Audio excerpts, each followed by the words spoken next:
Explorons ensemble ces sujets fascinants. Ça peut paraître étrange, mais il y a une logique très puissante derrière ça. Tout part d'une analyse des données de vente chez Walmart. Un constat surprenant a mené à une action simple mais très rentable. La clé, c'est de transformer des données brutes en informations vraiment utiles. Au cœur de tout ça, il y a le système d'information, le cerveau de l'opération. Ce système transforme les données en informations, un savoir qui aide à prendre de bonnes décisions. Alors, un reçu, c'est une donnée, mais une tendance sur des milliers, ça, c'est de l'information. C'est comme ça que les données deviennent une vraie mine d'or pour les entreprises. Ce pouvoir est partout. Regardons un autre exemple qu'on connaît bien. Le détaillant Target est allé encore plus loin, avec des résultats assez incroyables. En analysant les achats, ils ont pu prédire un grand moment de vie et personnaliser leur marketing. Maintenant, c'est fascinant de voir comment ça s'applique même à nos divertissements. Les habitudes de visionnement aident à produire les prochains grands succès. Cette stratégie façonne même le monde physique qui nous entoure. Les données sont utilisées pour prédire la rentabilité d'un café avant même son ouverture. Bref, le point à retenir, c'est que cette logique est absolument partout. C'est pourquoi le lait est au fond du magasin et les prix en ligne changent constamment. Alors, qu'est-ce qu'on retient de tous ces exemples? Chaque achat, chaque clic, chaque visionnement alimente ces systèmes puissants. Ça laisse place à une dernière question qui fait vraiment réfléchir.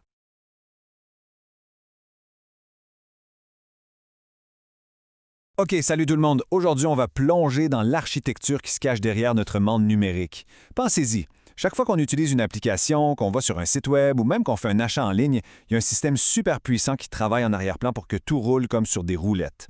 On va décortiquer ça ensemble. C'est une bonne question, non? Imaginez juste une seconde la quantité astronomique d'informations qu'on génère. Chaque seconde. Des photos, des messages, des transactions bancaires, tout ça. Alors comment ça se fait que tout ça ne vire pas au chaos total? Eh bien, la réponse, elle se trouve dans une technologie qui est absolument fondamentale, le SGBD, ou Système de gestion de base de données. OK, alors c'est quoi au juste un SGBD? Le gardien des données. J'aime bien ça. En fait, la meilleure analogie, c'est de l'imaginer comme un bibliothécaire, mais un bibliothécaire hyper efficace sur les stéroïdes pour toutes nos informations numériques. Son travail, c'est pas juste de ranger les données, non. Il les gère, il les protège et surtout, il s'assure qu'on puisse les retrouver facilement. Bon, si on veut être un peu plus technique, la définition formelle, c'est ça, un ensemble coordonné de logiciels. Le mot-clé ici, c'est vraiment « ensemble ». Ce qui est super important de comprendre, c'est que ce n'est pas juste un programme, mais plutôt toute une suite d'outils qui collaborent, qui travaillent en harmonie. Leur but, gérer le cycle de vie complet d'une donnée, de sa création jusqu'à sa suppression. Et ses responsabilités sont vraiment larges. Regardez ça. Premièrement, il doit décrire les données. C'est un peu comme un architecte qui dessine les plans de la maison avant de la construire. Il définit la structure. Ensuite, évidemment, il les mémorise, il les stocke, mais de façon super sécuritaire. Après, il faut pouvoir les manipuler, les mettre à jour et bien sûr les interroger pour aller chercher l'info dont on a besoin. Et finalement, et ça c'est crucial aujourd'hui, il assure la sécurité et la confidentialité. C'est lui qui décide qui a le droit de voir quoi et qui peut modifier quoi, même quand il y a des centaines, voire des milliers d'utilisateurs connectés en même temps. Bon, maintenant, on arrive à ce qui est vraiment cool. Pourquoi ces systèmes sont-ils si essentiels? Qu'est-ce qui les rend si puissants? C'est parce qu'ils suivent des règles de base, des principes fondamentaux qui sont, sans blague, comme de véritables super-pouvoirs pour la gestion de l'information. Et les voici, les 6 grands principes, les 6 commandements de n'importe quel bon SGBD. Chacun de ces points est absolument crucial. C'est ce qui garantit qu'une base de données est fiable, efficace et solide. Alors allons-y, on va les passer en revue un par un. Premier principe, une image fidèle de la réalité. Ça peut avoir l'air simple dit comme ça, mais c'est la base de tout. Une base de données, ça doit être un miroir précis du monde réel qu'elle est censée décrire. L'exemple parfait, c'est le système d'un hôpital. S'il est écrit qu'un patient est allergique à la pénicilline, cette information doit être l'exacte vérité. Une seule erreur ici et les conséquences peuvent être dramatiques. Si on ne peut pas faire confiance à cette information-là, alors tout le système perd sa valeur. OK, deuxième principe, et celui-là est super important, pas de duplication. Pas de double, aucune redondance. Imaginez le scénario. Votre adresse est enregistrée à 10 endroits différents dans le système de votre banque. Le jour où vous déménagez, il faudrait penser à la changer 10 fois. C'est presque garanti qu'on va en oublier une, et là, c'est la recette parfaite pour le désastre. Et ça nous amène à 7 règles d'or. Une information doit être située à un et un seul endroit. C'est ce qu'on appelle dans le jargon la source unique de vérité. Le concept est simple mais puissant.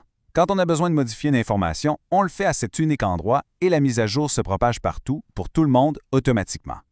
C'est vraiment la pierre angulaire de ce qu'on appelle l'intégrité des données. Troisième principe, l'indépendance entre les programmes et les données. Et ça, là, ça a été une vraie évolution. Avant, c'était simple et les données étaient créées pour un programme en particulier.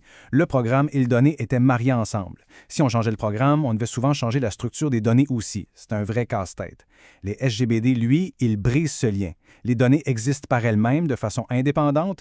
Plusieurs programmes différents peuvent alors venir piger dans les mêmes données, les utiliser sans que tout soit lié. Ça donne une flexibilité qui est juste incroyable. Principe numéro 4, la sécurité et la confidentialité. C'est un sujet énorme et ici, il y a vraiment deux niveaux. D'abord, la sécurité physique. Ça, c'est de protéger les machines, les serveurs, les mettre dans des salles barrées, les protéger des inondations, des incendies et faire des sauvegardes, des backups constamment. Puis, il y a la sécurité logique. Et ça, c'est tout aussi important. C'est de définir qui a le droit de voir quelles informations et qui a la permission de les modifier. Un SGBD gère ces deux aspects-là de façon extrêmement rigoureuse. Cinquième principe, la performance. Parce que soyons honnêtes, avoir des données parfaitement organisées et super sécurisées, c'est bien beau, mais si ça prend 3 minutes pour obtenir une réponse, ça ne sert absolument à rien. La vitesse, la performance, c'est une véritable obsession pour les SGBD. Ils utilisent toutes sortes de techniques complexes en arrière-plan, comme l'indexation, pensez à l'index à la fin d'un livre, pour s'assurer que les recherches se font en une fraction de seconde, même quand on parle de milliards et de milliards de données. Et finalement, le sixième et dernier principe, la résistance aux pannes. Parce que la réalité, c'est que les choses brisent. Un disque dur peut lâcher, une panne de courant peut arriver, ça fait partie de la vie. Un bon SGBD est donc pensé et conçu pour survivre à ces incidents. Comment? Grâce à du matériel redondant, donc des copies, et des mécanismes de sauvegarde et de récupération super efficaces qui garantissent une chose, que les données, elles, ne soient jamais perdues. OK, maintenant qu'on a bien compris les principes de base, il faut savoir une chose importante. Quand on dit SGBD, on ne parle pas d'un seul produit, d'une seule technologie. C'est pas comme dire Photoshop.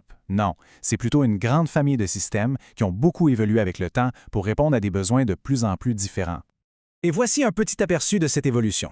Au tout début, on avait des modèles très rigides, comme le SGBD hiérarchique, qui organisait les données un peu comme un arbre généalogique. Ensuite, il y a eu la grosse révolution, le SGBD relationnel.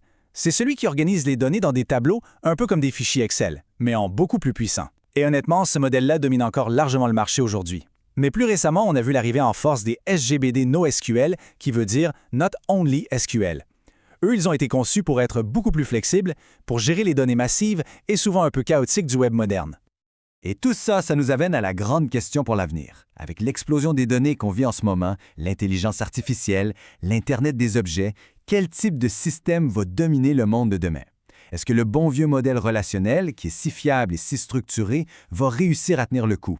Ou est-ce que la flexibilité des nouveaux systèmes NoSQL va tout simplement prendre le dessus? C'est vraiment une des grandes questions qui va définir l'avenir de la technologie. Bonjour et bienvenue. Aujourd'hui, on va jeter un œil en coulisses, dans le monde numérique pour aller explorer ce qui fait rouler pas mal tout, les moteurs invisibles qui organisent notre information. On parle bien sûr des bases de données relationnelles. Sérieusement, on s'est déjà demandé comment ça se fait que nos applications préférées, que ce soit pour le magasinage, les services bancaires en ligne, même les réseaux sociaux, comment elles font pour gérer des millions, voire des milliards de données et que tout ça fonctionne si bien, si fluidement? Bien, la réponse, elle se trouve dans un concept qui est à la fois super puissant et franchement assez élégant. Alors, voici le plan de match pour aujourd'hui. Pour démystifier tout ça ensemble, on va commencer par définir c'est quoi un SGBDR. Ensuite, on va regarder des exemples bien concrets. Après ça, on décortique le modèle visuel, puis on va comprendre le mécanisme des clés qui fait que tout ça se parle. Et pour finir, on va voir qui sont les gros joueurs dans ce domaine. Bon, on commence avec la première étape. C'est quoi, au juste, ce fameux SGBDR? Je sais, l'acronyme peut faire un peu peur, mais on va voir que le concept derrière est assez simple. OK, SGBDR, ça veut tout simplement dire Système de gestion de bases de données relationnelles. Le mot-clé vraiment le plus important là-dedans, c'est relationnel.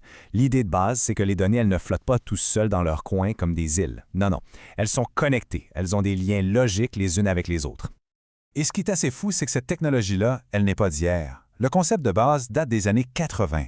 Ça en dit long sur sa solidité, sa robustesse. C'est une fondation tellement bien pensée, tellement éprouvée, que même aujourd'hui, des décennies plus tard, une bonne partie de notre monde numérique repose encore et toujours sur ces mêmes principes. Bon, maintenant, pour que ça soit un peu moins abstrait, regardons où on peut trouver ces fameuses relations dans notre vie de tous les jours, parce qu'elles sont partout. Pensez par exemple aux transactions bancaires.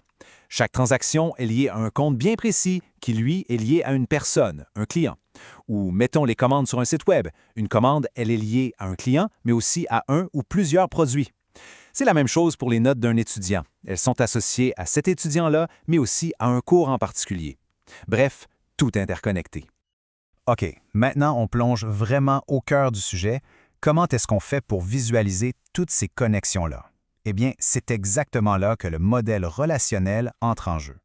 Le modèle relationnel, en gros, c'est le plan d'architecte de la base de données. C'est le diagramme qui nous montre les différentes tables d'informations, puis les lignes qui les relient. Il faut voir chaque table un peu comme un classeur, si on veut, qui contient un type d'information bien précis. Regardons cet exemple tout simple. On a 3 tables. Une pour les produits, une pour les commandes et une pour les clients. Ce qu'on voit tout de suite, c'est que la table commande est connectée aux 2 autres. Ça a bien du sens. Une commande, c'est fait par un client et ça contient un produit. C'est cette structure qui permet de garder les choses bien organisées sans que tout soit mélangé. Oui, mais comment ça marche techniquement? Comment les tables se parlent-elles? Comment la table commande, par exemple, sait exactement à quel client elle appartient?